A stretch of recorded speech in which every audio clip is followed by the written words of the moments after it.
자랑하고 교만했던 순간들을 회개합니다. 하지만 겨자씨만한 믿음을 보시는 주님, 연약하지만 간절한 마음을 담아 지진으로 고통받는 튀르기의 땅을 위해 기도합니다. 고통받고 있는 사람들을 찾아가 위로하여 주시고 그 땅에서 사역하시는 선교사님 가정과 공동체를 지켜주시기를 간절히 기도합니다.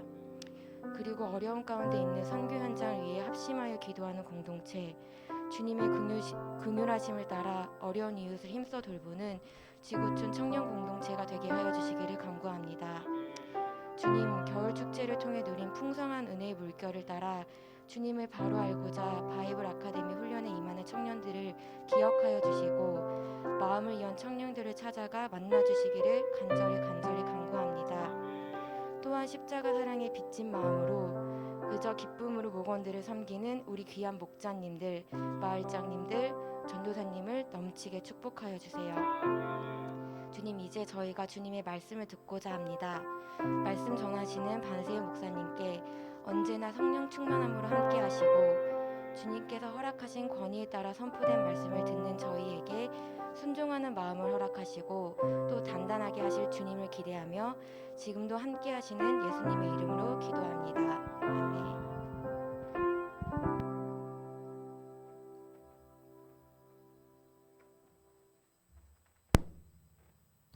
찬양과 또 기도 너무 감사합니다.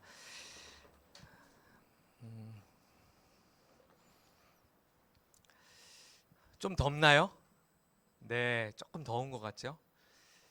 오늘따라 아주 뜨뜻하게 해주셔서 감사합니다. 우리 예배 열기가 뜨거워서 그런 거죠? 네, 맞습니다. 네, 오늘 하나님의 말씀을 같이 보겠습니다.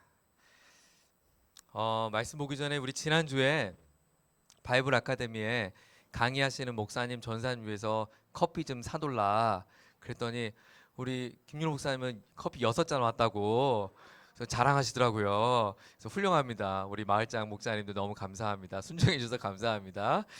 네, 오늘도 우리 응원해 주시고 격려해 주시되 미리 예약을 하지 않으면 여러분 늦습니다. 그래서 미리 사랑의 예약을 해 주시기를 바라고요. 좋습니다. 오늘 하나님의 말씀은 학개서, 구약성경 학개서 말씀을 같이 보겠습니다. 학개서 1장 1절부터 8절까지만 먼저 보도록 하겠습니다.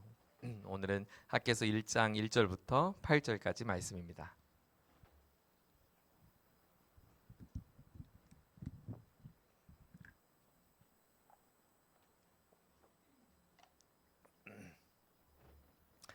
우리 다 함께 합독해 볼까요? 다 같이 한번 읽어보겠습니다. 시작.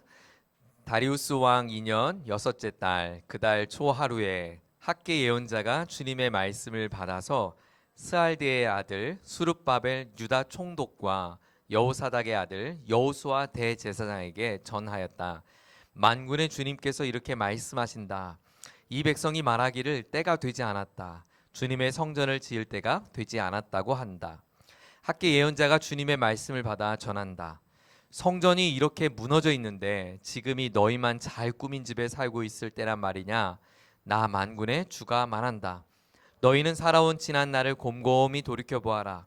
너희는 씨앗을 많이 뿌려도 얼마 거두지 못했으며 먹어도 배부르지 못하며 마셔도 만족하지 못하며 입어도 따뜻하지 못하며 품꾼이 품삯을 받아도 구멍난 주머니에 돈을 넣음이 되었다. 나 만군의 주가 말한다. 너희는 각자의 소생을 살펴보아라. 너희는 산에 올라가서 나무를 베어다가 성전을 지어라.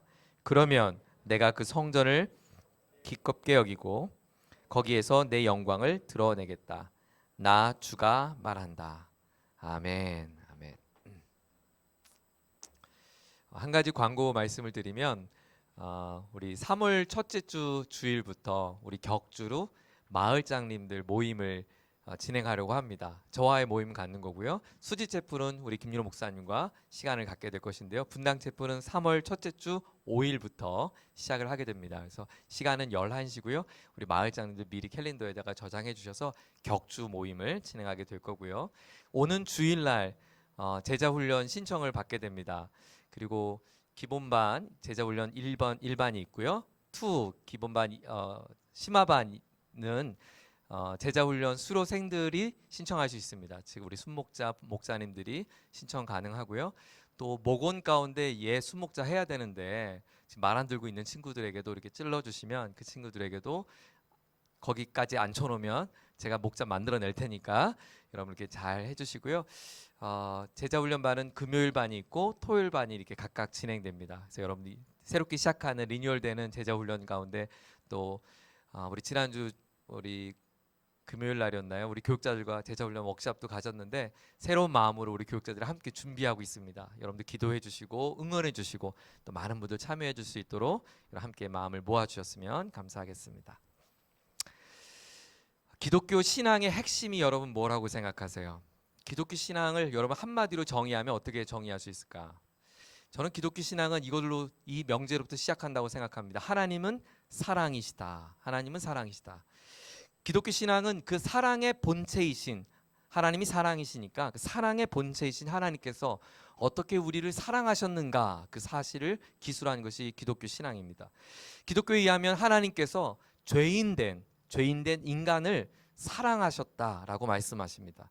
그리고 그 사랑은 죄인된 인간을 구원하는 사랑을 펼쳐줬고 그 구원은 예수 그리스도의 십자가와 부활의 대속의 사건으로 우리에게 보여주셨습니다. 그래서 예수님의 십자가는 자신의 생명을 내어준 온전한 사랑, 완전한 사랑, 그것을 표현해주는 온전한 헌신과 온전한 희생입니다.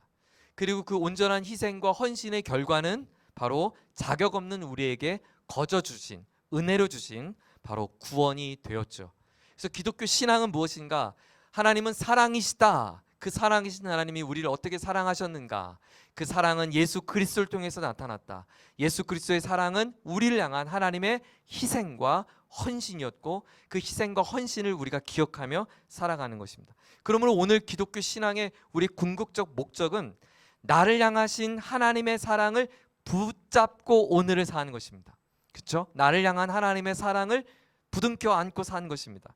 그리고 하나님께서 내게 보여주신 그 희생과 온전한 헌신을 기억하고 나도 주님을 향한 그 희생과 헌신으로 주님을 사랑하는 것입니다. 그 최성원 목사님은 이것을 예수님을 사랑하는 것, 예수님을 자랑하는 것, 그것이 기독교 신앙이다라고 정리했습니다. 맞습니다. 우리는 그 하나님의 사랑을 붙잡고 사는 것입니다. 그런데 안타깝게도 언제부턴가 우리는 이 신앙이 주객이 좀 바뀌었습니다. 우리들의 신앙은 바로 온전한 하나님의 사랑에 근거하고 그 사랑의 고백 가운데 있는데 하나님을 향한 나의 사랑, 하나님이 나를 향한 그 희생과 헌신은 너무나도 당연해 버렸고 내가 하나님을 향한 희생과 헌신이 사라져 버렸다는 것입니다. 하나님께서 내게 베푸신 은혜는 너무나 지극히 당연해 버렸고 내가 하나님을 향한 헌신과 희생은 사라져 버렸다는 거예요. 그래서 내게 은혜가 없으면 오히려 불평하게 됐어요. 내게 은혜거리가 안 생기면 나는 원망하기 시작합니다. 하나님 도대체 나를 사랑하긴 하는 거냐라고 반문하는 것이죠. 하나님께서 나를 사랑하는 일방적 사랑에 멈춘 어떻게 보면 너무 철부지 같은 신앙생활에 우리가 머물지 않는가 돌아보게 됩니다. 사랑하는 목자 여러분, 저는 여러분과 함께 2023년도를 시작하면서 이제 우리 그 신앙의 초보에서 벗어나고 싶습니다. 그리고 우리를 향한 온전한 사랑, 우리에게 보여주신 그 희생과 헌신을 기억하고 우리도 하나님을 함께 사랑하고 하나님 주신 그 사랑을 흘러보내는 그런 공동체 저와 여러분이 함께 만들어가기를 소망합니다. 그래서 이 땅 가운데 하나님이 사랑이신 그 사랑을 이 땅에 보여주고 그 사랑이신 하나님이 주인 되심을 이 땅에 선포하는, 그래서 하나님의 나라를 도래케 하는 그 일을 꿈꾸는 저와 여러분 되기를 소망합니다. 그런 의미에서 생각해 본다면 우리 지난주 담임 목사님께서 시작하신 이 학개서 강해서의 이 시작은 우리에게 신앙생활을 다시 점검하게 하고 우리 신앙의 자리를 되돌아보게 하는데 매우 중요하고 도전이 되는 소중한 말씀입니다. 담임 목사님께서 6주를 말씀하셨는데요. 6주간 동안 학개서를 강해할 동안 저는 여러분에게 그 목장에서 더 풍성한 나눔이 될 수 있도록 양념을 쳐드리고 여러분에게 도움이 될 수 있도록 그 가이드를 해보려고 합니다. 자, 한번 같이 공부하는 마음으로 학개서를 한번 보도록 하겠습니다. 먼저 좀 학개서의 개요를 좀 살펴보겠습니다. 학개서가 갖고 있는 아주 중요한 특징들 몇 가지가 좀 있어요. 사실 이렇게 소선지서의 이야기들을 우리가 설교 가운데 듣는 것이 쉽지 않은데 여러분 축복이라고 저는 생각이 돼요. 오늘 우리 토요 목자 모임 시간 때도 한번 같이 공부해 보면서 책을 한번 떼보도록 하죠. 학개서는 일단 분량이 매우 짧습니다. 학개서를 뒤적거 버려 봐야 2장밖에 되지 않습니다. 이 2장밖에 안 되는 본문을 6주 동안 설교하신다니 참 심히 걱정이 됩니다. 그런데 이 2장이 되는 이 책이요, 절로 따지면 38절밖에 안 됩니다. 제가 타이머를 마치고 큰 소리 내서 읽었더니 불과 3분도 안 걸렸어요. 2분 40초? 큰 소리로 천천히 또박또박 읽어도 3분도 안 되는 시간에 읽을 수 있는 책입니다. 여러분 성경 66권 중에 한 권을 뗄 수 있는 절호의 기회입니다. 그죠? 3분이 벌써 한 권을 떼는 거예요. 구약 성경의 가장 짧은 책은 오바댜입니다. 오바댜는 1장이고요. 21절로 되어 있어요. 그럼 학개와 오바댜를 읽으면 5분이 안 걸리는데 우린 2권을 읽을 수 있는 놀라운 책거리를 할 수 있는 거죠. 두 번째로 짧은 책이에요. 여러분 이 두 번째로 짧은 38절밖에 안 되는 이 학개서가 하나님의 말씀이라고 하는 정경에 들어오기까지 얼마나 많은 논쟁이 있었겠어요. 얼마나 많은 신학적인 아젠다가 있었겠어요. 그럼에도 불구하고 학개서가 66권의 정경, 특별히 39권의 구약 성경의 정경 가운데 들어오기까지 조금도 고민하지 않고 올 수 있었던 것은 학개가 갖고 있는 역사적인 아주 중요한 메시지와 내용 때문입니다. 먼저 학개서는 누가 썼을까요? 학개가 썼습니다. 구약 성경의 책의 이름은 사람의 이름이에요. 학개, 이름도 특이하죠. 안타까운 건 학개에 대한 정보가 성경에 거의 없습니다. 보통 책에 그래도 이 사람은 누구 아들이었고 또 뭐 제사장이라든지 아니면 선지자라든지 뭐 이런 게 힌트가 나오는데 학개는 아무것도 없습니다. 그냥 학개가 예언을 받았다라고 하는, 그리고 학개 예언자가 이렇게 말한다라고 하는 그 정보밖에 없습니다. 다만 우리는 학개라고 하는 이름을 통해서 조금 힌트를 찾아볼 수 있어요. 학개라고 하는 이름의 뜻은 나의 절기, 나의 축제라고 하는 이름을 갖고 있어요. 이 이름의 뜻은 특히 학개서를 이제 첫 1절을 딱 읽으면서 독자들은 아 하면서 이렇게 무릎을 치는 포인트가 있어요. 그건 좀 이따 설명할 텐데요. 아마도 학개 그 이름만 들어도 그의 어머니, 부모님은 이 학개를 낳았을 때가 어떤 때였을까? 아마도 무슨 절기 가운데 있었지 않았을까라고 추측을 합니다. 참고로 이거는 그냥 엑스트라로 유대인의 대표적인 3대 절기가 있어요. 3가지 절기. 이 절기는 무조건 지켜야 돼요. 이 3가지 절기 한번 찍어볼까요? 오, 유월절. 성탄절? 뭐라고요? 초막절. 오, 맞아요. 하나 더. 초막절을 다른 표현을 하면 장막절이라고 하죠. 또 하나. 77절. 맞아요. 비슷했어요. 77에 49. 7일을 7번째 하는 77에 49가 77절이거든요. 그 77절이 다 합쳐지면 50일째가 되죠. 그날을 오순절이라고 그러죠. 그래서 유오초 이렇게 외우시면 돼요. 유월절, 오순절, 초막절. 77절 맞아요. 같은 절기입니다. 똑똑하네요. 제가 좀 설교문을 업그레이드 해야겠는데 여러분 수준을 너무 낮게 생각했어요. 자, 학개는 그 어느 중간에 그 절기 가운데 태어났을 것이라고 추측이 되는데 어느 절기였을지는 예상이 돼요. 이제 학개서를 읽으면 예상이 돼요. 그런데 중요한 거는, 이 흥미로운 거는 이 학개서의 내용에 보면 결론은 학개로 하여금 무너진 성전을 다시 짓자. 성전을 지으면 우리가 잃어버렸던 절기를 회복할 거야. 우리가 잃어버렸던 축제를 회복할 거야. 이것이 학개의 내용이거든요. 그러니까 아마도 학개가 진짜 본명이 아닐 수도 있어요.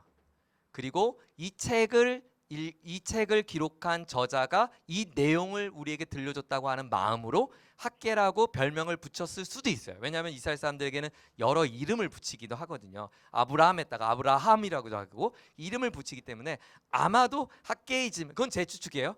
이건 사실은 아니에요. 그냥 추측이에요. 성경 없으니까. 아마도 그렇지 않을까라고 조심스럽게 생각해 봅니다. 또 하나의 특징은 이 학계가 이 절기, 나의 절기라고 하는 이름을 갖고 있는 것이 특징을 질 수 있는 것은 학계에서는 명확한 날짜를, 예언받았던 날짜를 기록을 해요. 다리오 왕 2년 6월 1일에 1절에 보면 다리오 왕 2년 여섯째 달 그 달 초하루에 여기 시작을 해요. 내가 예언받은 날짜가 명확하게 기록됐는데 총 5번의 날짜가 기록이 돼요. 이 5번의 날짜 중에 마지막 4번째과 5번째는 같은 날이니까 총 4번의 날짜가 등장하는데, 가장 처음 시작했을 때는 다리오 왕 제2년 6월 1일이었고 맨 마지막에 언급한 것은 다리오 왕 2년 9월 24일이었어요. 그러면 지금 첫 번째 6월 1일과 9월 24일은 시간적 간극이 몇 개월이에요? 4개월. 그래서 1장과 2장은 4개월의 이야기를 기록했어요. 4개월. 근데 이 6월은 유대력으로 6월이에요. 그럼 이걸 오늘날 달력으로 전환을 하면 오늘날 달력으로는 8월부터 12월까지의 이야기가 바로 오늘의 본문의 학개서의 배경이다라는 것을 생각하면 좋아요. 그러면 우리가 생각하면 8월이면 한참 뜨거운 여름부터 이제 눈 내리는 겨울의 얘기가 끝나나 보다. 이제 우리 사계절로는 이렇게 생각이 되지만 유대력으로 새해는 7월이에요. 그러면 연말에, 마지막 연말에 이제 새해를 시작하는 유대인들이 첫 번째 절기를 해요. 그게 대속죄일이거든요. 새해 첫날 시작하는 대속죄일 절기를 시작으로 하시는 하나님의 말씀이 바로 학개서라고 생각하면 좋아요. 그래서 우리의 달력으로는 8월이지만 그들의 이제 느낌으로는 마치 이제 12월부터 이제 새해를 시작하는 신년을, 우리 4개월은 신년 특별 새벽기도 이제 그런 느낌으로 선포된 말씀이다. 이제 그렇게 생각하시면 좋아요. 그렇다고 막 목장 모임 시간에 이거 신년 특세래 막 그렇게 하면 그냥 제 설명이에요. 제 설명. 이해하셨죠? 네, 좋습니다. 여기까지 잘 따라오셨나요? 좋아요. 이제 조금 더 재미있는 이야기를 한 걸음 더 나가보도록 해보겠습니다. 이 학개서, 특별히 예언서가 우리에게 좀 어려웠던 이유는 포로 전, 포로 중에, 포로 후에 써진 각각의 예언서 때문입니다. 예레미야 같은 경우는 야, 너희들 까불면 바벨론 이제 포로로 우리 다 끌려갈 거야. 바벨론이 하나님이 우리 저 끓는 가마처럼 다 쏟아서 우리 저 뜨거운 가마가 우리를 다 쏟아부으면 우리 다 죽는 거야. 까불지 말고 빨리 바벨론한테 잘못했다고 말해. 그게 예레미야서거든요. 얘네들이 계속 까부는 거예요. 그래서 여러분 이러다가 다 망합니다. 그랬더니 예레미야를 막 감옥에 집어넣고, 그래갖고 예레미야가 이거 안 되는데, 근데 진짜로 예레미야 눈앞에서 왕이 막 포로로 끌려가고, 그래서 예레미야가 너무너무 슬퍼서 예레미야 애가까지 썼죠. 그게 포로 전 선지자고요.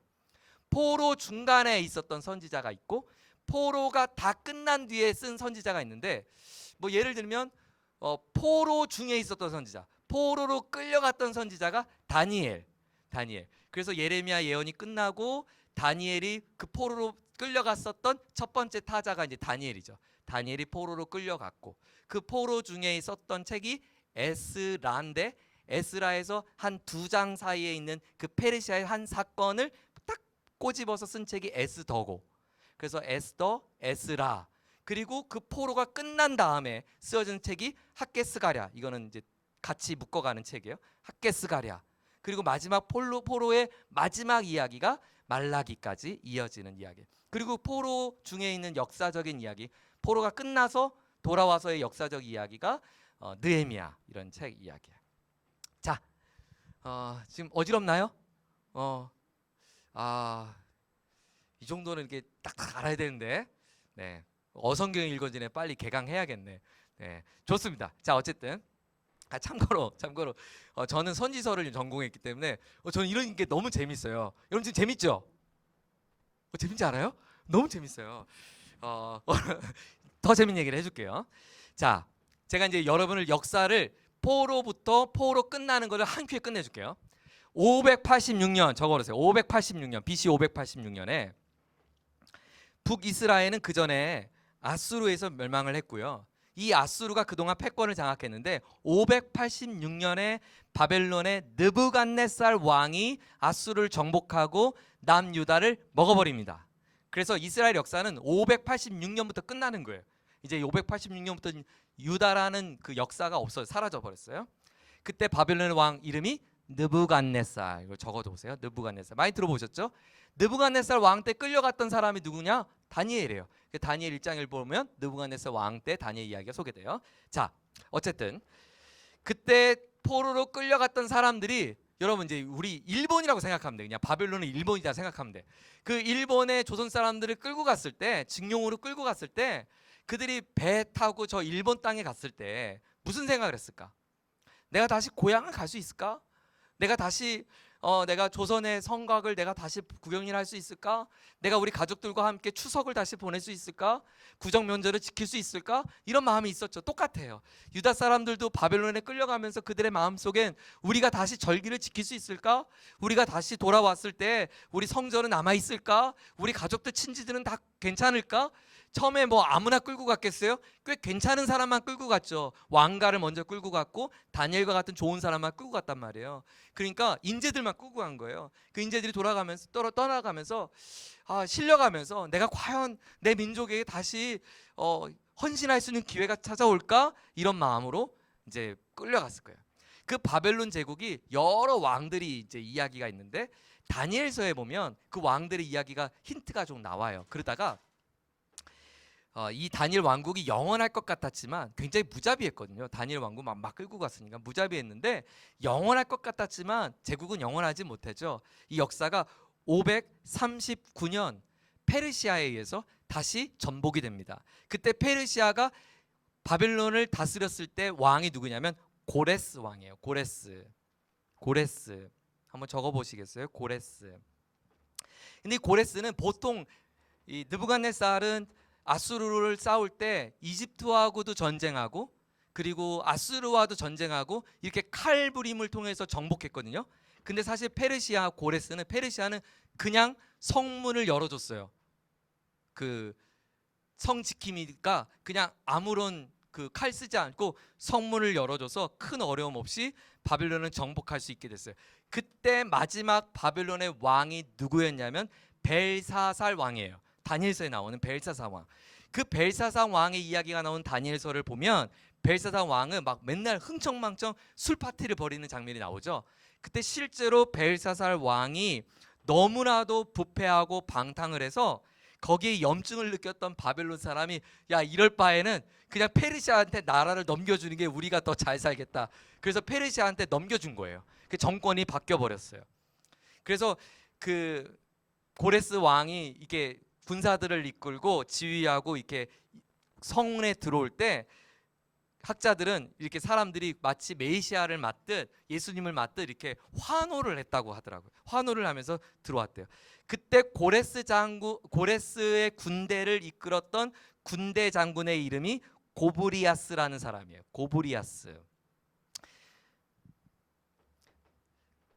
그 군대 장관을 통하여 벨사살 왕이 살해를 당합니다. 그 살해당한 이야기가 다니엘서 5장에 나와요. 5장에. 뭐 여기 자세한 장관의 이름은 나오지 않지만 한 방에 이제 사살되는 장면이 나옵니다. 여하튼 근데 여기 보면 우리가 이제 다니엘 그래서 이게 이렇게 학개설 이런 거 보면 보기 전에 이게 다니엘서를 비교해 보면 재밌거든요. 근데 다른 책에는 없는데 다니엘서만 나오는 바벨론의 왕 한 명의 이름이 또 등장해요. 근데 그 이름이 오늘 학개서의 다리우스 왕 개정성경엔 다리오라고 써 있는데 동명이인이에요. 그래서 이게 헷갈리기가 좋아요. 다른 사람이에요. 제가 설명해 볼게요. 다니엘서 보면 다니엘 5장에 보면 이 벨사살 왕이 죽고 난 다음에 메대 사람, 그러니까 바벨론 사람 말고 당시 분봉 왕으로 세웠던 메대 사람 다리오라고 하는 왕이 등장하게 되어지는데 이 다리오 왕은 오늘 잠시 후에 살펴볼 페르시아의 다리오 1세와 다른 왕이에요. 페르시아 다리오 1세의 이름은 다리오 히스타페스라는 이름이고요. 이 메대 사람 다리오 왕은 다니엘서에만 등장하는 왕이에요. 다니엘서에 보면 이 다리오 왕의 아버지가 아하수에로거든요. 근데 아하수에로가 또 어디 등장하냐면 에스더 1장에 보면 아하수에로가 등장을 해요. 그래서 이게 이 아버지가 이 아버지인가라고 착각하기가 좋은데 다른 왕이에요. 에스더 1장에 나오는 아하수에로 왕은 페르시아에 있는 아하수에로 왕인데 다리오 오늘 학개서 1장에 나오는 다리오 1세의 아들 크세르크세스가 바로 에스더서에 나오는 다리오 왕이에요. 좀 헷갈리죠? 그러니까 여하튼 그냥 이렇게 생각하면 돼요. 메대 사람 다리오, 그 다니엘서에 나온 다리오와 이 학개서는 지금 다른 나라 사람이에요. 다른 나라 왕을 칭하는 것입니다. 왜 이렇게 다르냐면 뭐 그 애굽 왕 이름을 보통 뭐라 바로라고 하죠. 그냥 다 바로라고 불렀어요. 다 바로. 그리고 뭐 보면 무슨 왕 뭐 멜렉 나오죠. 멜렉이라는 말이 원래 히브리어로 아람어로 임금님이란 뜻이에요. 그러니까 왕을 그냥 다 멜렉이라고 불렀어요. 그래서 여기도 멜렉 저기도 멜렉 나오는데 그게 다 다른 왕이라는 거 여러분 그냥 참고로 알려드립니다. 여하튼 고레스가 이제 땅을 페르시아가 바벨론을 정복하고 난 뒤에 보니까 지금 이 바벨론이 너무 얘네들 못 살게 구웠어. 그리고 이 종주국에 있던 사람들이 원성이 너무 높았어. 그래서 이 고레스가 가장 먼저 했던 게 뭐냐면 그들에게 종교의 자유를 선포했어요. 너희들 마음대로 너희들 믿던 신 믿어. 대신 너희들의 신이 우리를 향해서 축복할 수 있도록 기도해. 이제 이런 유화 정책을 했던 것이 고레스였습니다. 그래서 고레스를 위해서 고레스 칙령이라고 하는데요. 고레스가 전국에 칙령을 내립니다. 자, 이제 바벨론 시대 때 끌려왔던 너희들 다 집으로 가고 싶은 사람 가도 돼. 의무사항은 아니에요. 그러나 가고 싶은 사람은 가도 돼. 그래서 유대 사람들이 포로로 귀환을 합니다. 그것이 1차 포로 귀환, 2차 포로 귀환, 3차 포로 귀환이라는 게 있어요.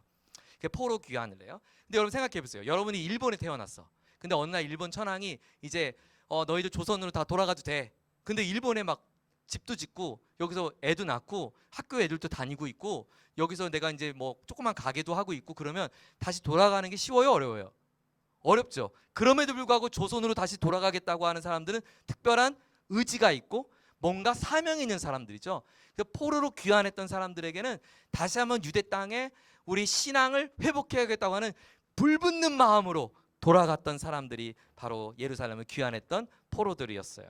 그래서 그들이 돌아왔을 때는 그냥 돌아온 게 아니다라는 것을 염두에 좀 좋아요. 자, 페르시아 이야기를 조금 더 해볼게요. 페르시아가 이렇게 고레스에 의해서 나라를 다스리고요. 페르시아 고레스 왕이 530년에 죽고 제2대 왕이 누가 되냐면 그의 아들 캔비스라고 하는 사람이 왕이 돼요.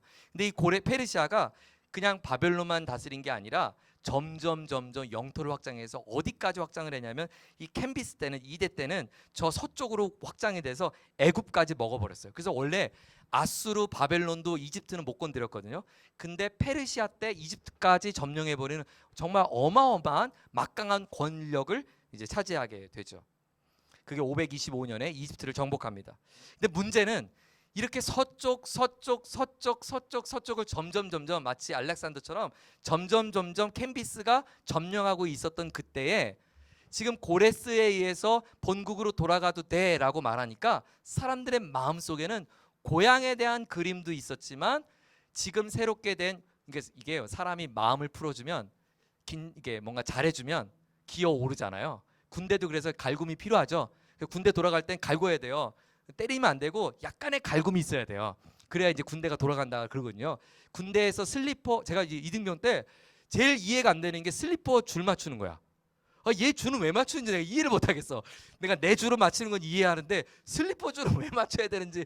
그래서 슬리퍼가 약간 기울었다고 엄청 두들겨 맞은 기억이 나갔고 그 이해 안 되고 두 번째로 제가 침낭에서 자는데 이렇게 제 버릇이 다리를 이렇게 꼬고 잔 거예요. 그랬다가 이게 건방지게 짝대기 하나인데 다리 꼬고 잔다고 그것도 침낭 속에서. 그래서 제가 끌려가서 두들겨 맞았잖아요. 하여튼 그래요. 근데 이 고레스가 이렇게 칙령을 통해서 그들에게 보내주자 어떤 문제가 생겼냐면 종주국들의 약간 움직임이 시작돼요. 쿠데타의 움직임이 시작됐어요. 그리고 캔비스 왕이 저 서쪽까지 점령하고 돌아온 그 고대 사회에서 저 이집트까지 아프리카까지 갔으면 얼마나 시간이 오래 걸렸겠어요? 돌아오는 사이에 우리가 잘 아는 그 갈매산 엘리야가 그 갈매산 부근쯤 왔을 때 한 소식을 들어요. 쿠데타가 지금 우리 본국에 이루어졌다고 하는 소식을 들어요. 그리고 역사가에 의하면 캔비스가 갑자기 그때 죽게 돼요. 그래서 이제 학자들이 쓴 주석을 찾아보니까 학자들의 의견은 캔비스가 전쟁에 나간 것도 아닌데 여기서 갈멜사가 갑자기 죽는 걸 봐서 아마도 이 캔비스는 여기서 자살을 했을 것이다라고 이제 추측을 합니다. 그만큼 본국의 소식이 너무 안타까웠던 거예요. 그때 쿠데타를 일으켰던 사람의 이름이 가우마타라는 사람인데요. 왕이 지금 왕실을 비운 틈을 타서 쿠데타를 일으킵니다. 가우마타가 페르시아에서 쿠데타를 일으켜서 새로운 정권을 만들어가고 있는 그 소식에 왕은 자살을 하고 왕을 보호하던 군대 장관이 화가 난 거예요. 쉽게 말하면 이제 의분이 찬 거죠. 그래서 522년 캔비스 왕을 보호하던 군대 장관이 마차를 이끌고 전진해갖고 저 쿠데타를 일으켰던 가우마타를 죽여버리자. 그래서 이제 돌진해갖고 가우마타를 없애버립니다. 그 군대 장관의 이름이 오늘 등장한 다리우스 왕이에요. 다리오 왕이에요. 제가 이 얘기를 하려고 지금 오늘 이 다리오가 그 왕이에요. 그러니까 지금 이 다리오 왕은 특별한 마음으로 왕권을 차지했습니다. 그럼 여러분이 만약에 그 군대 장관 다리오라고 하면 이제 군대 지지, 우리로 말하면 이제 군사 정권이죠. 군대 지지를 받아서 정권을 했으니까 이 다리우스는 정치적인 어떤 묘책이 좀 별로 없죠. 힘만 세고 무식하고. 그런데 왕 옆에서 보위하면서 보았던 게 있어서 지금 먼저 민심을 달래야겠다. 그래서 유화 정책을 합니다. 그래서 그들에게 원한 대로 해주고, 너네 성전 짓고 싶어? 그럼 성전도 갔었죠. 너네 집이 필요해? 그럼 가서 잘 살아. 이렇게 그들의 마음을 달래는 사역을 하게 돼요. 그때 자 이제 포로 귀환 이야기를 해볼게요. 고레스의 칙령에 의해서 첫 번째 포로에서 귀환했던 1세대, 첫 번째 귀환했던 사람들, 그 포로에서 유다 백성들을 이끌었던 많은 지도자들이 있었겠죠. 거기에 오늘 학개서에 보면 1장에 보면 1장 1절을 다시 한번 읽어보겠습니다. 여기 등장하는 세 사람의 이름이 등장합니다. 시작. 다리우스 왕 2년 6째 달 그 달 초하루에 학개 예언자가 주님의 말씀을 받아서 스알데의 아들 스룹바벨 유다 총독과, 그 밑줄 쳐보세요. 유다 총독. 이 총독은 당시 페르시아가 총독으로 만들어 준 거예요. 그러니까 너희들 중에 총독할 사람 뽑아. 그래서 그들이 뽑힌 사람이 스룹바벨이에요. 그리고 여호사닥의 아들 여호수아 대제사장. 여기서 여호수아는 모세 후계자 여호수아가 아니에요. 동명이인이에요. 스룹바벨과 여호수아가 이제 중요한 학개서의 인물입니다. 자, 이 스룹바벨은요 어떻게 총독이 됐냐면 바벨론 시대 때 바벨론으로 포로로 끌려갔던 사람들 중에 그의 가문 중에 한 사람이었어요. 그러니까 스룹바벨은 바벨론 시대 때 태어난 사람이에요. 유대에서 태어난 게 아니고 바벨론 시대 때 타국에서 태어난 사람이에요. 2세대인 거죠. 그가 바벨론 포로를 대표하는 유다의 총독이 될 수 있었던 것은 에스라서 32장에 보면 그의 아버지 스알디엘이 바로 바벨론 첫 번째 인질로 끌려갔던 여호야긴 왕의 첫 번째 아들이었어요. 그래서 이 스룹바벨이 다시 말하면 유다의 왕의 혈통의 아들이었기 때문에 지금 총독, 우리 포로민의 대표자가 될 수 있었던 리더가 될 수 있었고요. 제사장 여호수아 역시 여호사닥이라는 이름을 봐서 그가 유다에서 막강한 종교적 권력을 갖고 있는 제사장의 가문의 사람이라는 것을 알게 됩니다. 그러니까 우리를 말하면 이제 그 독립운동을 위해서 우리를 대표한 사람이 우리의 혈통의 왕가의 후에 또 왕가의 아들과 그리고 우리 종교, 우리 유다의 종교의 제사장의 가문의 혈통의 한 사람이 뽑혔다는 것입니다. 그들이 스룹바벨과 여호수아가 자 이제 우리 고향으로 갈 사람 여기부터 모두가 다 말할 때 여기 붙은 사람들은 진짜 애국자들이죠. 보통 사람들이 아니죠. 자 가자, 하나님이 우리를 무너뜨린 저 성벽을, 우리 성전을 다시 지으러 가자. 여러분 만약에 바벨론 시대 때 끌려갔던 사람이 20살이었다. 뭐 다니엘의 나이를 유추한다면 10대였으니까 그러면 우리가 나중에 다니엘서도 보면 다니엘이 나중에 할아버지로 등장하거든요. 그럼 50년이 지났으니까 바벨론 포로만 70년이에요. 그러면 첫 번째 귀환했을 때가 50년째 귀환이었거든요. 그러면 20살 때 끌려갔던 사람은 이제 할아버지, 70세가 된 할아버지였을 거예요. 그렇게 한 세대가 다 끝난 그들이 이제 돌아가게 됩니다. 그때 돌아갔던 사람의 숫자를 성경이 기록하는데 42,360명. 에스라 2장에 기록해요. 42,360명. 이게요 와닿지 않는 숫자지만 지금으로 말하면 그냥 유대 사람의 대부분이 돌아왔다고 생각하면 돼요. 그러니까 그들의 마음에 얼마나 애국심이 강했나 몰라요. 그냥 거의, 여러분 당시 인구가 그렇게 많지 않았어요. 지금도 애 안 낳는데 그때는 인구수가 굉장히 적었다고. 그래서 학자들은 이 숫자도 너무 많다라고 추정하지만 저는 그냥 성경 그대로 믿고 싶어요. 그만큼 많은 사람들이 애국심을 갖고 돌아왔던 거예요. 42,360명. 그 감격이 얼마나 컸는지 우리 한번 성경 한번 찾아보자. 시편 126편 1절. 한번, 그때 돌아왔던 사람들이 만든 노래예요. 시편 126편 1절. 오늘 굉장히 좀 덥죠? 네. 이거 더운 이유는 우리가 이제 여름 해외 선교를 준비하기 위해서 우리가 지금 이제 온도 적응을 위해서 하는 거예요. 그래서 다 그런가 보다. 역시 이렇게 앞길을 내다보는구나.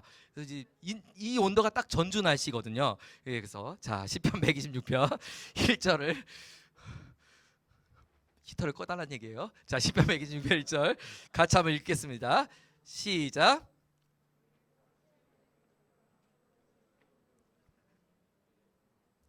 꿈을 꾸는 사람 같았도다. 꿈을 꾸는 것 같았도다. 지금 그 마음이에요. 그 마음으로 4만 명이 넘는 사람들이, 와, 야, 나 꼬집어봐. 이거 맞아? 이거 진짜야? 야, 진짜 우리가 바벨론에 70년 동안 포로로 끌려가고 이제 페르시아로 우리가 또 넘어가서 이제 우리는 도저히 못 돌아오는가 봤는데 하나님이 고레스의 마음을 움직여서 우리를 돌아오게 하는 게, 야, 꿈이야 생시야? 꿈꾸는 것 같았어요. 근데 그들이 그 꿈을 가지고 돌아왔는데요. 딱 돌아왔어요. 고향에 이제 도착을 딱 했어요. 인천공항에 딱 도착했어요. 그랬더니 보이는 것이 황무지고 황폐함이었어요. 우리 집 터도 찾아보기가 힘들어요. 마치 지금 튀르키예 지진 피해를 입은 것처럼 그 모양이 됐다고 생각해 보세요. 전에 마을을 생각하고 떠나갔던 사람이 고향으로 돌아왔는데 지금 그 모양 됐다고 생각해 보세요. 얼마나 마음이 무너집니까? 그들이 돌아왔던 그 시간이 BC 536년. 그래서 그들이 돌아오자마자 제일 먼저 뭐 했을까요? 성전을 져요. 자, 우리가 이제 진짜 다시 돌아왔으니까 우리 타국에서 바벨론에서 그발 강가에서 울면서 노래 부르던 거 기억하지? 야, 그때 찬송도 못 해갖고 우리 찬송하면 또 혼나니까 그냥 입 꾹 닫고 그냥 하면서 노래 부르고, 우리 그때 하나님 너무너무 슬펐잖아. 그래서 우리 그발 강가에서 막 물소리 나는데 거기서 우리 엉엉 울면서 같이 우리 예배했었잖아. 야, 우리 돌아가면 제일 먼저 우리 마음 놓고 예배할 성전부터 진짜 성전. 좋아, 우리 함께 짓자. 스룹바벨과 여호수아가, 여러분, 우리가 회복해야 할 것은 하나님 앞에 예배하는 것입니다. 우리 다 함께 성전을 지읍시다. 아멘. 그러면서 그들이 이제 더 웨이 막 주께서 길을 여시네 막 찬양하면서 막 우리 홀리웨이브야 막 그러면서 이제 그들이 갔는데 도착하는데 우리 마을에 웬 낯선 사람들이 살고 있는 거예요. 일단 첫 번째, 말은 좀 통하는 것 같은데 얼굴이 좀 달라졌어요. 왜냐하면 바벨론의 정책 가운데 하나가 혼혈 정책을 해버렸어요. 그래서 바벨론 시대 때 포로로 끌려갔던 그 유대인들은 유대인의 정통성을 지키는 마음으로 자기들끼리 결혼을 해서 그 혈통을 지켜왔는데, 바벨론 시대 때 남아있던 사람들은 무지했던 백성들이니까 그들은 그 혼혈 정책에 그냥 당해서 얼굴이 달라졌어요. 그리고 그 마을에 이제 사마리아 사람들이 주축을 이루었어요. 유대 땅이 예루살렘에 사마리아 사람들이 주축을 이룬 거예요. 여러분 잘 아시죠? 새 생명에 보면 사마리아 사람들을 얼마나 싫어했는지. 이게 역사적인, 여기서부터 시작이 되거든요. 이 유혈 정책으로 인해서 사람들이 혼혈이 되기 시작하니까 그들의 마음에 너무 불편한 거예요. 두 번째, 일단 딱 도착했는데 낯선 사람들이 있는 거예요. 두 번째 문제점이 생겼는데, 성전을 짓겠다고 하니까 그 바벨론에 남았던 사람들은 나쁜 마음으로 남았던 거 아니죠. 그냥 힘없는 우리의 동족들이었죠. 그냥 역사 때문에 이렇게 된 거잖아요. 그래서 이렇게 얘기하는 거예요. 우리도 성전 짓고 싶어. 우리도 성전 짓게 해줘. 우리도 같이 성전 짓고 싶어. 우리도 같이 예배하고 싶어. 그런데 바벨론 포로에 돌아왔던 4만 명의 사람들의 마음에는 지나친 애국심으로 인해서 그들의 요청을 거절을 해요. 너희들은 더러워. 여러분, 유대인들에게 있어서 가장 큰 죄는 더럽다는 거예요. 넌 더러워. 지금도 누가 여러분한테 넌 더러워 그러면 싸우자는 거죠. 근데 유대 사람들에게 더럽다는 건 거의 끝이에요. 끝. 더러워. 이 더럽다고 하는 이 표현으로 인해서 사마리아 사람들이 이제는 그냥 화가 난 게 아니고 반대편에 서게 됩니다. 그리고 돌아왔던 포로들이 성전 짓는 꼴을 봐요, 못 봐요? 순순히 짓게 해요, 못해요? 못하게 회방을 합니다. 그리고 왕에게 투고를 보내요. 저들이요 지금 왕을 대항하기 위해 성전을 짓는 겁니다. 왕이요 쟤들을 그냥 두면 안 됩니다 라고 투고까지 보내게 돼요. 그래서 성전을 짓다가 중단하게 됩니다. 자, 여러분 지금 이들은 왜 왔어요? 지금 페르시아에서 잘 먹고 잘 사는 이들이 왜 왔어요? 뭐 하려고 왔어요? 성전 지으려고 왔는데 이거 못 짓는 거예요. 이거 할 수 없는 거예요. 그리고 이제 여기서 살려고 보니까 이미 터전을 저들이 다 잡았어요. 그리고 저들은 이미 여기서 터줏대감을 갖고 있으니까 힘도 있어요. 포로로 끌려왔던 사람들이 이제 뭐 걸어왔은 이 사람들이 무슨 짐 보따리가 있었겠어요. 이들이 여기서 터를 잡고 살기가 너무 힘든 거예요. 이들과 계속 마음으로 다툼이 있는 거예요. 너무 힘든 거예요. 사는 게 힘든 거예요. 그래서 그만 성전 짓는 것을 다 포기하고 맙니다. 그렇게 시간이 얼마나 지났는가? 16년의 세월이 지납니다. 16년 동안 그들은 그저 먹고 살고 다시 돌아왔지만 희망을 갖고 왔지만 희망이 사라지고 모든 꿈이 사라지고 모든 어떤 감격이 사라지고 보이지 않는 어떤 그런 미래 앞에 두려움과 암담한 마음으로 돌아온 것이 그들의 상황이에요. 그리고 16년 동안 그들은 살아냈어요. 16년 전에 있었던 그들의 부푼 가슴, 꿈, 비전 다 사라져 버렸어요. 그때 하나님께서 바로 그때 학개를 통하여 다시 한번 말씀해 주는 이야기가 오늘 학개서의 이야기입니다. 지금까지 서론이었습니다. 네, 재밌죠? 이제 학개서가 좀 읽힐 것 같죠? 한번 읽히나 안 읽히나 볼까요? 1절을 보세요. 여러분 읽혀지는 놀라운 은혜가 있어요. 자, 1절을 보세요. 시작. 다리우스 왕 2년 여섯째 달 그 달 초하루에 학개 예언자가 주님의 말씀을 받아서 스알디의 아들 스룹바벨 유다 총독과 여호사닥의 아들 여호수아 대제사장에게 전하였다. 2절. 만군의 주님께서 이렇게 말씀하신다. 이 백성이 말하기를 때가 되지 않았다. 주님의 성전을 지을 때가 되지 않았다고 한다. 오, 이야기가 좀 이해되죠? 그래서 지금 스룹바벨과 여호수아에게 학개를 통해서 말씀해요. 뭐라냐면, 야, 너희들 성전 짓기로 했잖아. 근데 성전은 왜 안 지어? 그랬더니 그들이 뭐라 그래요? 아직 지을 때가 아니에요. 우리는 지을 수가 없어요. 우리는 할 수가 없어요. 아직 때가 아니에요 라고 이야기했다는 거예요. 아직 때가 아닙니다. 때가 차지 않았다. 때가 되지 않았다. 거기 밑줄 쳐보세요. 이 백성이 말하기를 때가 되지 않았다. 여러분 이거 어디서 많이 들어보지 않아요? 여러분들 그러잖아요. 우리 목자 합시다. 전사님 아직 때가 되지 않았습니다. 우리 헌신합시다. 아직 때가 되지 않았습니다. 우리가 많이 하는 말 아니에요? 네. 유다 백성이 오늘 하나님의 이런 거룩한 역사에 동참하기 위해서 그들이 가장 먼저 회복해야 할 첫 번째가 이것이었습니다. 바로 영적 게으름에서 벗어난 것이에요. 여러분, 이 때가 되지 않았다고 하는 이 말이 하나님이 들으니까 하나님이 너무너무 속상한 거예요. 너무너무 속상해갖고 하나님 어지간히 속상해서 이렇게 안 하시거든요. 어지간히 이렇게 안 하는데 하나님 너무, 그러니까 제 표현이에요. 그냥 제 피셜. 하나님 삐졌어. 그래서 하나님 너무너무 속상해갖고 삐진 게 티가 나. 2절을 다시 한번 보세요. 2절을 가만히 보시면 만군의 주님께서 이렇게 말씀하신다. 자, 삐진 하나님이 말하는 거예요. 학개한테 이 백성이 말하기를 때가 되지 않았다고 해. 여러분, 이거를 읽는 독자들은 박장대소를 할 수밖에 없어요. 왜냐하면 하나님께서 처음 모세를 부르시고 이스라엘 백성들을 향해서 뭐라고 해야 하냐면 이들은 내 백성이며 난 너의 여호와 하나님. 단 한 번도 이 백성이라고 말해본 적이 없어요. 하나님은 늘 유대 백성을 향해 내 백성이라고 하셨어요. 내 백성아, 내 딸아, 내 딸아, 내 딸이라고도 표현했죠. 내 딸아, 이 딸아. 여러분 제 집에 제가 혜성이한테 내 아들아, 너는 왜 말을 안 듣니? 숙제해야지. 그런데 제가 혜성이한테 이 아들아, 너는 왜 숙제를 안 해? 그 약간 이제 어감이 아빠가 지금 삐졌나 봐. 하나님 너무 속상한 거예요. 이 백성이 이런 게 이제 이런 게 선지자들마다에 갖는 그 문학적 유의예요. 우리에게 이제 재미있게 표현해 준 거예요. 재밌죠? 선지서 재밌어요. 이렇게 읽으면 되게 재밌어요. 또 볼까요? 자, 그런데요, 내 백성이 아니고 이 백성이라고 하죠. 유대 백성들이 정말 때가 되지 않았나? 또 3절에 학계의 예언자가 주님의 말씀을 받아 전한지 삐진 하나님이 이제 말씀한 걸 학계가 이제 적었다는 거예요. 이렇게 말씀했대요. 자, 4절 같이 읽겠습니다. 시작. 성전이 이렇게 무너져 있는데 지금이 너희만 잘 꾸민 집에 살고 있을 때란 말이냐? 야, 지금 성전이 이렇게 무너졌는데 너네 집은 너무너무 잘 꾸몄구만. 개역 개정에 보면 개역 개정은 이렇게 번역을 했어요. 이 성전이 황폐하였거늘 너희가 이때 판벽한 집에 거주하는 것이 옳으냐?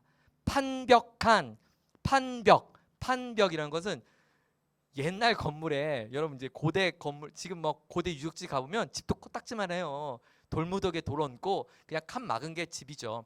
예수님 당시만 해도 예수님 마구간 있죠. 마구간이 여러분 이렇게 나무로 해갖고 뭐 말 구이는 그런 집 상상하는데 그런 집 아니에요. 예수님 마구간은 집하고 마구간으로 같이 사는 거예요. 원래 같이 살았어요. 지금 중국 가도 그런 집 있죠. 왜? 캄보디아도 그렇던데요. 닭장이 같이 집에 있는 거. 이렇게 그 캄보디아는 늘 홍수가 많으니까 이렇게 높으로 이렇게 나무 이렇게 세우고 밑에는 소 키우고 2층은 사람 살고. 지금도 그렇게 사는데 고대 사람은 이렇게 동물과 사람이 같이 살았어요. 그러니까 옛날 집은 지금 생각하는 이런 집이 아닌데 이 돌아왔던 포로가 집을 짓는데 어떻게 짓냐면 판벽으로 널판지로 예쁘게 인테리어를 하면서 하는 거예요. 아니 지금 돌아와갖고 지금 온 지 16년밖에 안 됐는데 지들 집은 인테리어 했네? 어머 얘네 봐라 지금 마루 깔았네? 야 마루 깔아놓고 지금 성전을 안 짓겠다고 지금 때가 아니라고 말한 거야? 너네 마루 깔 정성이 있었으면 야 성전 10개 졌겠다. 이제 하나님이 그렇게 삐진 투로 말씀하시는 거예요. 이제 성경이니까 경망스럽게 쓸 수는 없잖아요. 그래서 이렇게 개역 개정을 성전이 황폐하였거늘 너희가 판벽한 집에 거주하는구나 이렇게 했지만 우리 이렇게 대화체로 한다면 어구체로 표현한다면 하나님이 이런 속상한 마음을 표현한 거예요. 아이고 인테리어 괜찮게 했네. 그렇게 인테리어 했으면서도 잘 꾸민 집에 살면서도 성전을 못 짓겠는다고 웃기지 마. 그리고 하나님 5절에 이렇게 말하죠. 5절 다 함께 있습니다. 시작. 나 만군의 주가 말한다. 너희는 살아온 지난 날을 곰곰이 돌이켜봐라. 야 생각 좀 해. 생각 좀 생각해봐. 내가 어지간하면 이러겠니? 너희들 생각 있으면 말해봐. 대답 좀 해봐. 우리 성경은 아주 부드럽게 표현을 했어요. 곰곰이 돌이켜 보아라. 우리도 이제 해야겠어요. 우리 목자님, 우리 수목자님, 우리 목자님 하시죠. 목사님 때가 아직 안 됐습니다. 그럼 제가 판벽한 집에 살거늘 곰곰이 생각해 보아라. 제가 하는 거죠. 그들 나름대로는 성전을 건축하지 못할 이유가 사실 있었어요. 당시 앞서 설명한 것처럼 사마리아 사람들의 반대도 있었고요. 그리고 사실 포로로 왔던 그들이 이제 고향으로 돌아왔던 그들이 뭐 비행기 몇 시간만 타도 힘든데 그들이 걸어서 이렇게 왔었던 그들이 일을 하면 또 얼마나 일을 했을 거고 재료는 있었겠어요. 성전 지을 만한 재료는 있었겠어요. 그리고 사실 무너졌던 성전은 솔로몬 때 지었거든요. 여러분 솔로몬은 이스라엘의 가장 부강한 때예요. 솔로몬 성전은 말할 것도 없어요. 너무너무 아름다운 성전이었어요. 그에 비해서 그들이 지려고 했던 것은 진짜 초가집만도 못한 성전이었거든요. 뿐만 아니라 이런 왕의 투소로 인해서 왕이 이제 성전을 짓지 말라라고 이제 공식적으로 얘기하니까 그들의 의지만으로는 성전을 질 수가 없었던 게 맞아요. 그들의 생각에 합리적인 이유가 있었던 게 맞아요. 그런데 오늘 성경은 그것을 뭐라고 설명하시냐면 곰곰이 생각해봐라. 이것이 너희들의 정말 영적 상태인지 생각해봐라. 영적 상태로 너희들이 진단해봐라.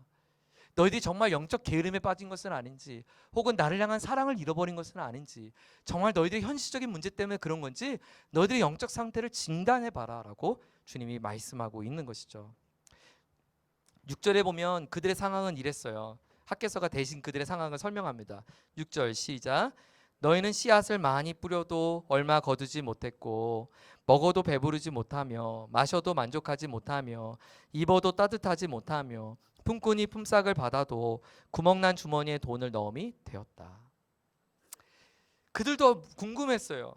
도대체 하나님께서 이제 우리에게 본국으로 돌아오게 하시면 하나님 뭔가 우리에게 새로운 역사를 보여주셔야 되는데 돌 위에 돌무더기만 보게 하시니 너무너무 속상한 거예요.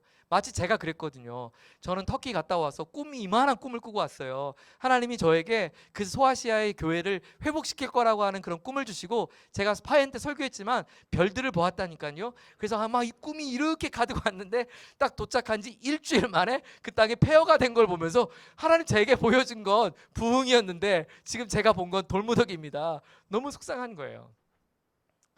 그들은 부유해지고 잘 살기 위해서 어느 때보다 열심히 일했던 것 같아요. 씨를 더 많이 뿌려봤어요. 더 많이 뿌려봤는데 더 경작할 열매가 없어요. 더 열심히 새벽 일찍 일어나가서 출근하고 지하철 싸움에서 싸우고 직장에서 믿음으로 싸워보려고 술 담배도 안 하고 또 꼰대 같은 사람 일터에서 그 사람과 사랑해보려고 애쓰고 돌아왔는데 내 월급에는 늘 카드값으로 다 나가고 돌아온 건 없고 다시 마이너스 통장이고, 그리고 가정에 변화는 일어나지 않고 여전히 우리 부모님과의 관계는 좋지 않고 여전히 나는 모태솔로고 이런 상황이 계속 이뤄지는 거예요. 그러니까 나는 뭔가 하나님의 소망을 품는데 하나님이 이루시는 결과는 전혀 열매가 있지 않는 거예요. 왜 나는 씨를 뿌려도 열매가 없고 내 호주머니는 구멍 난 것 같지? 왜 나는 이렇지? 그들의 마음을 학개가 대변해서 표현한 것이에요. 9절을 보세요. 그때 하나님은 이유가 있다고 말해요. 자, 7절에도 한번 보죠. 나 만군의 주가 말한다. 너희들의 소행을 다시 한번 살펴봐. 너희들의 영적 상태를 다시 한번 봐. 자, 9절 이후에요. 시작. 너희가 많이 거두기를 바랐으나 얼마 거두지 못했고 너희가 집으로 거두어 들였으나 내가 그것을 흩어버렸어. 그 까닭이 뭔지 알아? 나 만군의 주가 말하는데 똑똑히 귀파고 잘 들어. 이렇게 말하는 거예요. 나의 집은 이렇게 무너졌는데 너희는 저마다 제 집 일에만 바쁘잖아. 너무너무 충격적인 이야기예요. 그들이 씨를 뿌려도 열매를 거두지 못한 거, 호주머니에 구멍 난 거 왜 그런 줄 알아? 야, 정신 차려. 똑똑히 들어. 뭐 여러분이 잘나서 회사 출근하면 잘 사는 줄 아세요? 여러분 무슨 뭐 사랑하는 사람 만나서 결혼하면 그 결혼을 행복한 줄 아세요? 웃기지 마요. 하나님이 지키시고 돌보셔야 되는 거예요. 여러분이 백날 머리 싸매고 이 세상의 룰을 따라 잘 살아보려고 애써도 주님이 입김 후 한 번 불면 지진 7, 8 나면 강진 나면 잿더미가 되는 것처럼 우리 인생이 잿더미 되는 거예요. 우리 삶에 지어져야 할, 우리 삶에 궁극적으로 지어져야 할 하나님의 거룩한 성전, 즉 하나님이 뭐 건물 원하시겠어요? 성전이 지어진다는 건 뭐예요? 너희들이 나를 버렸다는 거예요. 너희들은 나를 버리고 네 먹고 사는 거, 집 문제 해결하는 거, 땅 한 평 넓히는 거, 방 한 칸 넓히는 삶으로 차 조금 브랜드 바꾸는데 급급한 인생으로 사는 너희들아, 거기에 인생의 승부가 있지 않고 나를 봐야지. 나를. 내가 너희들의 삶을 인도하고 내가 너희들의 삶을 이끌어가는데 너희들이 아무리 애쓴다고 되는 게 아니라니까. 제가요 지난주에 우리 목자님 중에 주짓수를 배우는 목자님이 계세요. 주짓수. 미금이 어느 날 왔는데 너 여기 웬일이야? 주짓수 학원을 갔다 왔다는 거예요. 그래서 내가 토요 목자 모임 때 주짓수 한번 보여줘. 그랬더니 목사님 이제 2주 됐나? 뭐 그랬대. 근데 여하튼 제가 주짓수에 꽂혔어요. 근데 우리 혜성이가 이제 특공무술을 하다가 동네 특공무술이 없는 거예요. 혜성아 주짓수 어떠니? 그래서 주짓수 학원을 보냈어요. 근데 학원이 동네에 없어갖고 멀리 가는, 저 그렇게 본 것처럼 운행해 주는 줄 알았더니 중학생 안 해준다는 거예요. 그래서 이제 그날 주짓수 학원에서 5개월 끊고 이제 도복 맞춰갖고 도복이 멋있대요. 도복 딱 입고 이제 자전거 태워 이제 보내는 거예요. 근데 저는 이제 걱정이 되는 거예요. 이제 머니까 이사 온 지 얼마 안 돼서 길을 몰라서 제가 이제 설명은 하긴 했어요. 쭉 가다가 그올림 아파트가 보면 우회전, 삼거리 나오면 좌회전, 파리바게뜨 뒤에 건물. 근데 얘가 삼거리를 까먹은 거예요. 파리바게트만 찾아간 거예요. 파리바게트. 근데 파리바게트가 동네마다 있잖아요. 그래서 다른 동네 있는 파리바게트에서 주짓수를 찾으니 갈 수가 없는 거죠. 여러분, 아빠가요 5개월 학원비 끊고요 주짓수 도복 검정색으로 맞춰주고요 딱 멋있게 흰 티 딱 채워갖고 자전거 딱 태워갖고 보내도 얘가 파리바게트 가면 제가 할 수 있는 일 아무것도 없어요. 제가 할 수 있는 일 없다니까요. 이 아이 학원 보내는 것도 부모 능력이 아니에요.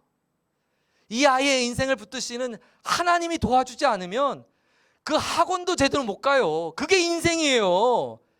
학원비 있으면 주짓수 배우는 게 아니라니까요.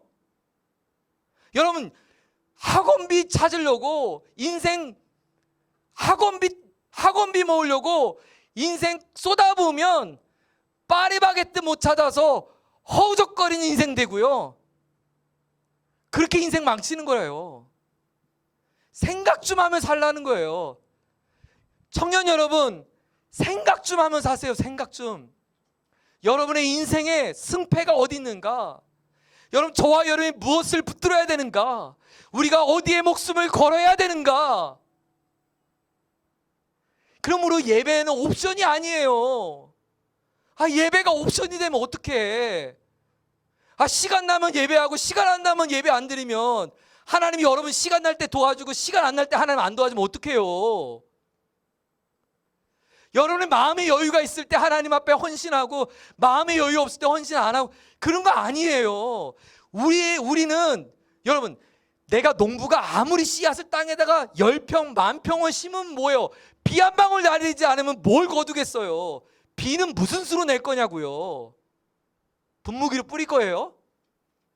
비는 하늘을 여셔야죠. 하나님이 열어주셔야 돼요. 그래서 가나안 땅을 향해 뭐라고 그러냐면 하늘이 돕는 땅이라고 그래요. 신명기 보면 돕는 땅. 우리 인생은요 하늘이 도와주셔야 돼요. 인간이 무식했으니까 도와줘야 될 하늘을 못 찾아서 천지신명이라고 부른 거죠. 만군의 여호와 하나님, 우리가 의지할 분은 하나님이라는 거예요. 그럼 오늘 주님이 강조하는 거예요. 생각 좀 해봐. 생각 좀 해봐. 너희들의 호주머니에 구멍이 왜 났냐고 투덜거리지 말고 생각 좀 해봐. 생각 좀 해봐.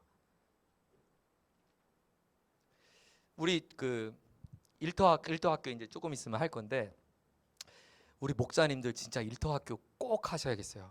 제가 보니까 이걸 왜 안 하지? 이 바보 천치가 없어. 이거 안 한 진짜 바보 천치.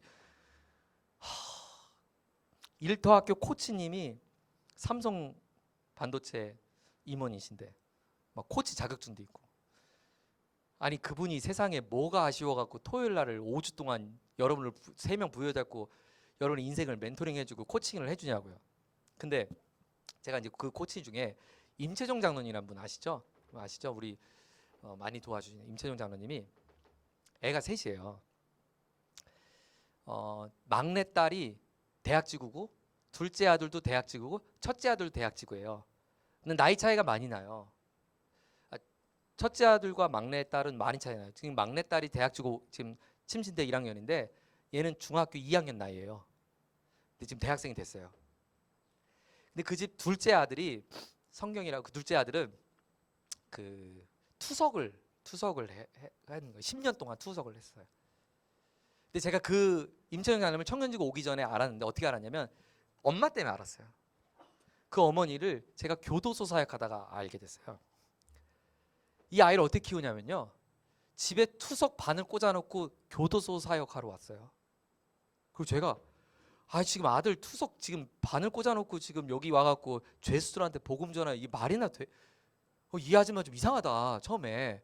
극성마다도 이렇게 극성 많냐? 어지간히 해야지. 믿음도 적당히 믿어야지. 이렇게 완전히 미쳐갖고 진짜 애 투석 반을 꽂아놓고 지금 여기 와서 그 정도가 아니에요. 그 투석 때는 아기를 끌어안고 매일 새벽마다 끌고 가서 새벽 기도 앉혀놓고 얘 이불 보떼게 해놓고 기도하는 엄마예요. 그 아이가 중환자실에 들어가서 70일인가? 원래 중환자실 그렇게 많이 가 있지 못하죠. 보통 죽어서 나오는데 하나님이 이제 살리셨어요. 그리고 서운한 거예요. 이 아들을 하나님 내가 믿음으로 키워보겠다고.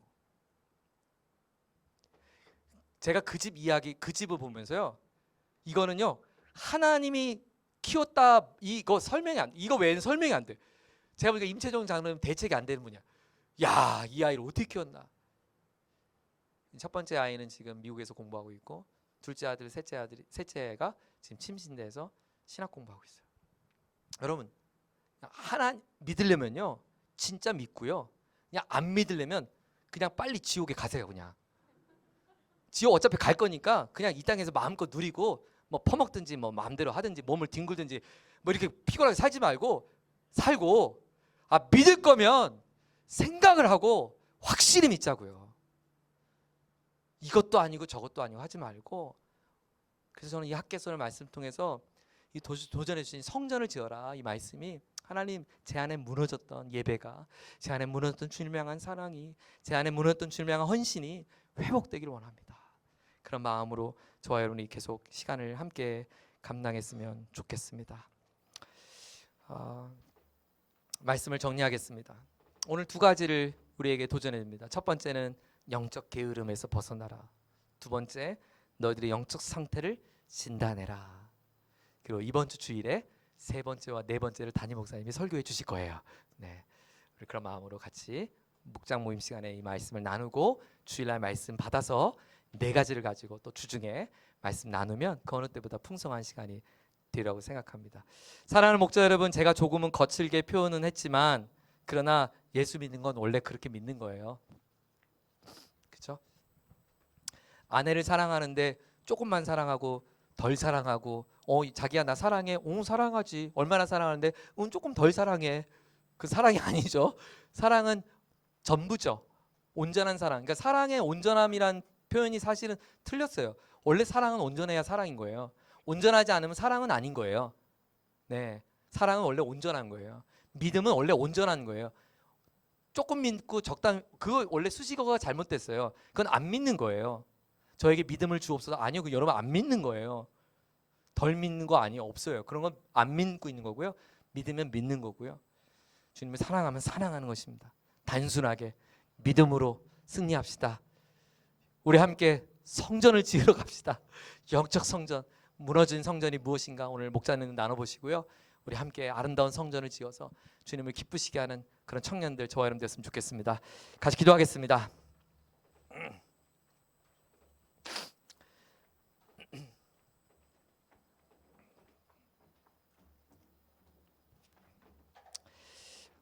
하나님, 우리 삶에 잘 꾸민 집을 살기 위하여 급급했던 우리의 삶의 모습들을 돌이킵니다. 하나님, 내가 지어져야 될 거룩한 성전, 믿음의 성전, 하나님 앞에 믿음으로 살아가야 될 믿음의 돌을 세워야 될 영역들 하나님 생각나게 하시고, 하나님 그 믿음의 성전을 지으며 우리 청년의 때 하나님 가장 아름답고 가장 존귀하게 살아갈 수 있는 우리 모두가 되게 하여 주시옵소서. 계속되는 학계 강해설을 통하여 하나님 우리의 목장 가운데 그런 영적 부흥의 세대가 영적 부흥이 될 수 있도록 우리를 축복하여 주시옵소서. 우리 주여 세 번 부르짖고 합심하여 기도합시다. 주여, 주여, 주여. 하나님 아버지 감사합니다. 우리에게 도전해 주셔서 감사합니다. 우리가 무엇을 깨달아야 할지, 우리가 무엇에 마음을 쏟아야 할지, 우리가 무엇을 집중해야 할지 다시 한번 말씀해 주셔서 감사합니다. 하나님, 내 때가 되지 않았다고 말했던 우리 영적 게으름에서 하나님 떨쳐버리게 하여 주시옵소서. 우리의 느슨해진 마음을 하나님 다시 한번 돌이키게 하여 주시옵소서. 하나님, 믿음의 타협이 없습니다. 신앙의 타협이 없습니다. 신앙의 중간지대가 없습니다. 하나님 아버지, 우리 가운데 뜨거운 마음을 허락하여 주셔서 얼어붙고 하나님 굳어진 마음이 아니라 하나님 향한 뜨거운 마음 가지고 우리 청년의 때를 아름답게 감당하며 살아낼 수 있는 우리 모두가 되게 하여 주시옵소서. 하나님 아버지, 주님을 기쁘시게 할 수 있는 하나님 믿음의 성전을 지어서 하나님 우리 청년의 때 하나님 주님을 영화롭게 하며 주님이 나의 왕이시며 주님이 나의 주인 되심을 삶을 통하여 보이며 삶을 통하여 입증하며 삶을 통하여 나타날 수 있게 하여 주시옵소서. 담임 목사님께서 지난주에 게으름을 이렇게 진단하셨어요. 게으름이란 반대는 열정 없음이 아니다. 게으름의 반대는 열정이 아니다. 게으름은 표대를 잃어버린 거다. 목적을 잃어버린 거다. 방향을 잃어버린 거다. 아무리 열심히 살아도 방향을 잃은 건 게으름이다. 아무리 노력을 해도, 아무리 새벽 일찍 일어나도 내가 내 편박한 집을 세우며 살아가는 삶은 인생의 게으름이라고 영적으로 주님은 우리에게 말씀해 주십니다. 저와 여러분의 표대 우선순위죠. 여러분의 우선순위는 무엇입니까? 여러분, 제가 이야기한 건 여러분 씨를 뿌리는 거, 새벽 일찍 노력하는 거, 자기 개발하는 거 나쁘다는 게 아니고 중요해요. 너무 중요해요. 먹고 마시는 거 중요해요. 잘 사는 거 중요해요. 그러나 우리의 우선순위는 바로 성전의 머리 대신 그리스도 예수라는 것입니다. 그분의 표대, 우리 잃어버렸던 마음들, 하나님, 내 인생의 표대 다시 한번 주님이 되길 원합니다. 우선순위 주님이 되길 원합니다. 내가 주님을 사랑하는 것으로 나의 방향이 결정될 수 있도록 내 마음을 중심을 붙잡아 주시옵소서. 우리 다시 한번 주여 한번 부르짖고 함께 기도합시다. 주여